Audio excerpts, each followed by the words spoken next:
Hello and welcome to another episode of our stories and conversations on mental health. I am your host, Matthew Modica, and in today's episode, we're going to talk to Daniela here, who is a person that's in a relationship with someone that has mental health. That is me, of course. And before we get into that, if you have any stories that you would like to share to the podcast, feel free to email me at mhcmatthewmodica@gmail.com, or you can message me on Instagram, which is MatthewModicaMHC.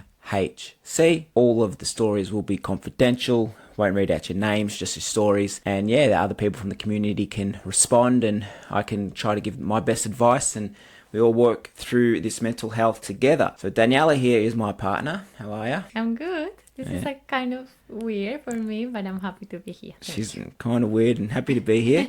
So we're going to ask Daniela some questions. So Daniela and I have been together for, it'll be 5 years in November. It's going to be 5 years.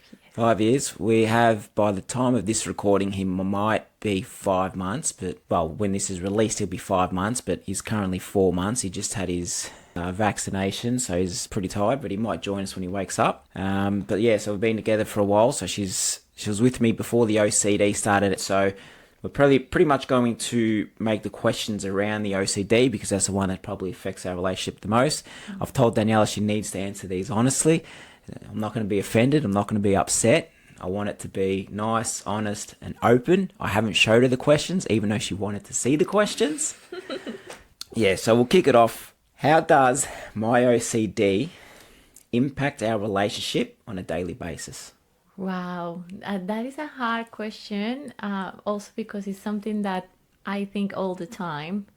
To be honest, your OCD affects us and affects me as well. I think that this is something important to keep in mind, that not just the person who has the OCD is the one who suffers, also the partners or the support person that is with them. And for me it has been hard in terms of like I have been involved in things such as supporting you in your rituals, just like validation, checking. And before we had this diagnosis, I used to help you with that. But since we start seeing the psychiatrists and the psychologists, we learned that my role is not supporting you on that regard, just like reaffirmation. Yeah. But it is hard. I'm not gonna lie, and you know this. It's also hard because I never know how to behave with you. I never know when is the right time to talk to you, when is the right time to interact, when is the right time to ask you to do something or support me with something, because it's unpredictable. That's Just because just to let people know, is like with me, it's like when I've got all the thoughts and obsessions going through my head, I don't want to be interrupted with anything. I want to try to focus and try to get my mind to stop obsessing, and unfortunately it is pretty much all the time. So then when Daniela, like she's saying, like doesn't know she should talk to me, because I'll get angry. Yes. and snap at her, because it's like I'm trying to focus, I'm trying to get these thoughts out of my head. So that's what she means by she doesn't know when to talk to me. Yes, and also because, as you mentioned, so sometimes just like your reaction is not very pleasant reaction for me. So I don't know how to handle that. Also because due to my personality, I'm a soft person, and so it's hard for me. So this is something that I have been also working with my psychologist. Yes, I think that probably this is the thing that affects me the most. Never know when is the right time to have a conversation, to engage with you, to do things with you, to request things to you, because of course of the daily basis we have things to do as an adult and now as a parent. So yes, that's the thing that comes to my mind right now. Okay, and in what ways do you feel OCD affects your emotional well-being? My OCD affects your well-being. Well, a lot. Yeah. Especially because just as a background, I'm came from Colombia. It's a country where for us mental health is not like a very open conversation. Most of the time, if you ask to South American people about the different challenges that they have in life, we have the kind of mindset that you need to keep going, that you just like mental health is not something that is in our agenda or even in our language or vocab. Of course exists, but it's not something that is quite common for us. So being with someone with a diagnosis of a mental health issue, regardless it has been hard for me. I have cried a lot, and you know that. I have had days where I just don't want to keep having this relationship, where I just want to leave everything and forget everything and say, this is not fair for me. This is not fair for my baby now. I don't deserve this. Because again, it's quite hard, especially if you are not strong. And some thoughts and feelings such as I don't deserve this, where I have to stick with someone that is suffering this. So yes, it's quite hard. Just like it's hard for me just to summarize it for you, because I have a lot of feelings sometimes. Yeah. Just like mixed feelings regardless. Are there specific behaviors or rituals that I engage in that are particularly challenging for you? Well, as OCD is a very time consuming mental health issue, sometimes just like makes me crazy think all the time, all the minutes that you spend at doing a very simple action. Like what? What one probably frustrates you the most? It's just like probably when you check your alarm. Yeah. Before you go in bed, you need to check your alarm, I don't know how many times.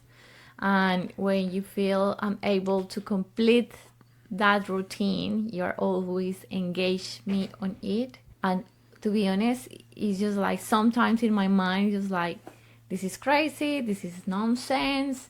Why are we doing this? I could use my time in better things. This is stupid. Why he's not able to understand that this is like the silliest thing that he can do. This is one of the most. And the another one, as we mentioned, is just like never knowing when is the right time to talk to you, to engage with you, because you have to be very focused on something. And if I interrupt you when you are brushing your teeth, when you are cleaning yourself, when you are washing the dishes, whatever it is, you have to start again. And I feel frustrated because like, why I cannot even have a normal conversation with him. I always have to just like, I also tell you all the time, just give me some time in your agenda, because your routine is so strict that sometimes I don't feel that I have, I don't fit in that routine. Yeah. So has my OCD affected your social life or interactions with others? If so, how? No, I don't think so. I don't think that affects my relationship with others. That's the question, right? Yeah. I've always said to you, always go out, do things with your friends. Well, It might affects us together going out. yes, I would, at the moment, yes. don't want to go out to places or do anything. So maybe Yes, probably that. Like, as an individual, it doesn't really affect your social life. It's more as a couple. well, maybe as an individual, it's just like it's more the feeling of the desire to be living this particular situation with my partner, and he's not with me because, of course, he's dealing with XYZ, whatever. And yeah, it can be sometimes can be quite lonely, just like knowing that I cannot make some decisions by my own and inviting you to have some plans or some activities together, or just like being more spontaneous. Because with you, always we have had to have some kind of preparation. So that way you can be prepared for that situation. Well, pretty much probably answered this already. But do you ever feel overwhelmed by the demands of supporting me with my OCD? Yes, I feel pretty overwhelmed, and this is a feeling that I have just like since since I am a migrant woman, and also after living all the challenges that migration has, and having lost my dad as well, and now supporting you. My question always is like, who supports to the person that supports other? And I think that is a very also very lonely journey for the person that is supporting, because of course I'm not able to fully and truly understand what you feel and Yeah. what are you going through, but at the same time I think that sometimes could be also hard for you to understand what I'm going through while supporting you. So yes, it affects my mental health. There are moments where I'm stronger, when I feel better, where I think that I want to fight with you and do it possible, and some days when I said I don't want to keep living like this anymore. And also because it's not nice seeing you suffering. That breaks my heart. Yes, seeing that you are going through a lot makes me feel that I'm able to really help you. Yes, I'm trying to keep a balance also for my well-being. Yeah. Well, I've got it here. How does my OCD influence the way you communicate with me? But you've pretty much said that it's just too hard to know when to talk to me because of the obsessions that would be going on in my mind. So, But well, you know, I also think that since we had the diagnosis and since we both have been learning more about this, we are able to understand more each other, because now it's not just like obsession that you have and we don't understand. Now slowly through the information to all the changes that you have been making in your life, and also all the learning process that I am at the moment with you, I think that we have improving and we are going to keep improving, because it's being informed is key, I think. have you noticed any changes in my OCD symptoms over time? If so, how does that affect you? Since the diagnosis? Yeah, have you noticed like changes in my OCD symptoms, like from when I was diagnosed, 3 months ago, 4 months ago, until now? Has there been changes? Has it been getting better? Has it been getting worse? Well, to be honest, I think that your mood has improved. That's probably because of the medication, but yeah. Yeah, since you are taking the medication, your mood has improved. I think that you have more energy. You are more willing to do other kind of things, and the most important to me is you are being able to be more involved in our son's life. This is the biggest one for me. I'm not quite sure regarding compulsions and obsessions, but definitely your mood has improved. Yeah.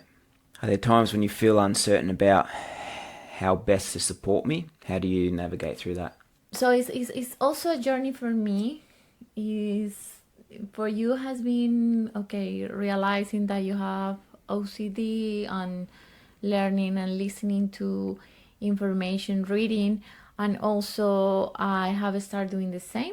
I just had to do a bit of editing there because our boy just woke up. He's sitting there behind the camera having a smile, even though he got his legs all jabbed up. You all good, buddy? That's good.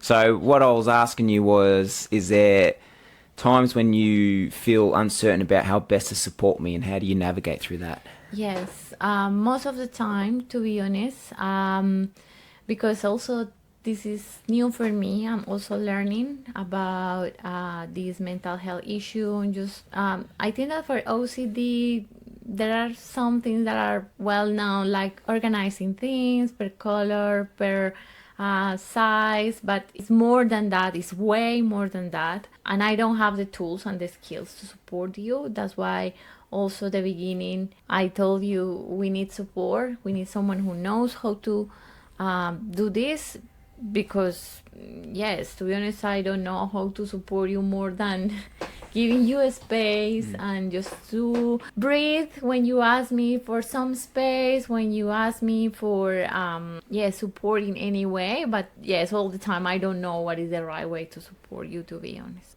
And how do you prioritize self-care and maintain your own mental health while supporting me with my OCD? Well, this is something that I have been trying to do recently.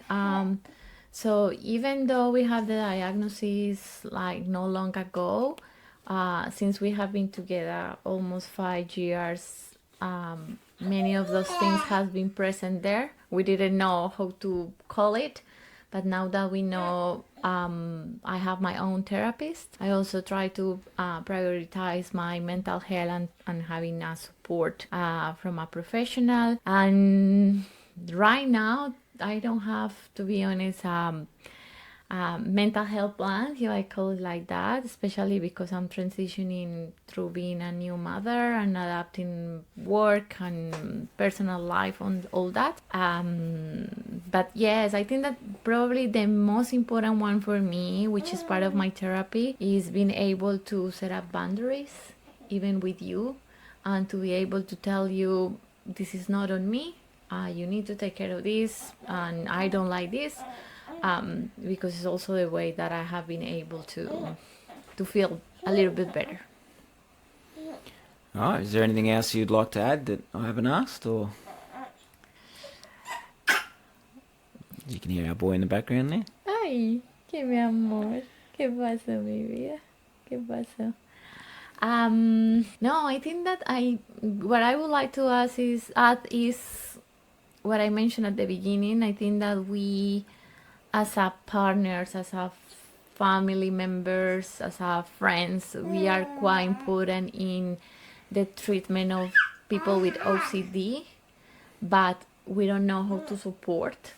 So I think that is also needed to help us to help you guys. And other than that, just like I'm very proud of you, and I think that you Thank are you. doing a great job. Even though I know that it's hard for you. Thank you. But it's not just OCD. Everyone that is going through mental health need that support, and I hope that if you have that support, they're strong and good like Daniela here, and won't give up, because that's the most important thing. Like supporting someone with mental health, like at times we will act like we don't need it, we don't want the help, but really we do. So if you are supporting someone with mental health, just please don't give up on them. Keep fighting for them. And if you have anything you would like to add to this conversation that we had, feel free to email me at, as you can hear him in the background, email me at mhcmatthewmodica@gmail.com, or you can message me on Instagram, which is matthewmodicamhc. Anything you add, it's all confidential. If there's stories you want have discussed on the show, again, it's all confidential. Won't read out any details. We're trying to build our community. We will have Daniela back on the show talking about migrating from Colombia to Australia and the challenges that she faced, because I know it was hard for her. Like she was saying, that she lost her father while she was here in Australia, and it's hard to get back home. So there's things like that we're going to be talking to her about. So yeah, be sure, if you haven't done so, follow us on Spotify. That's right, even Emilo's telling you, follow us on Spotify. And also, if you're watching this on YouTube, please subscribe as we continue to try to build this community. Daniela, thank you very much for coming on. I appreciate it. Thank you so much. Really appreciate it. And we'll see you all soon with another episode. See ya.